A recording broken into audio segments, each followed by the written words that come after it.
লক্ষ লক্ষ প্রবাসীকে স্বপ্ন শেষ করে দিল।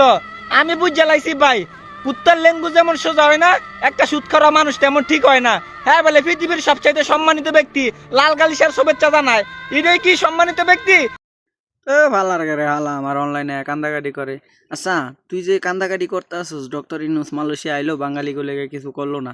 আচ্ছা, ডক্টর ইউনূস বাংলাদেশে তা আসার সময় একবারও বলছে যে আমি অবৈধ প্রবাসী করে বৈধতা করার সুযোগ দিমু, কিংবা কলিং চালু করবো, কিংবা এই সব কোনো নিউজ পাইছিলি? হ্যাঁ, কি নিজের মুখ দিয়ে কইছিল যে আমি এইসবের জন্য আইতাছি?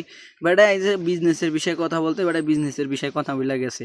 এইসব বিষয়ে কথা বললে বলবো আসিফ নজরুল, তুই হেয়ারে স্ক্রিনে উঠে কান্দাকাটি করস কি লেগা? আলারগের আলাগো বাঙালিকে আসলে একটা সমস্যা কি জানেন? অনলাইনের মধ্যে আইসা তিলের তাল বানাইবো আর তালের তিল বানাইবো। তুই যদি একবারও দেখাই তারস আমার এই স্ক্রিনে উড়ে যে ডক্টর ইউনূস এই বৈধতার বিষয়ে কথা বলার জন্য আসছে, 10 বছর তোর গোলামি খাটমু বিনা স্বার্থে। যা, আলারগের আলায়া কান্দাকাটি করে মানুষের ভুল বুঝাবি না, যা।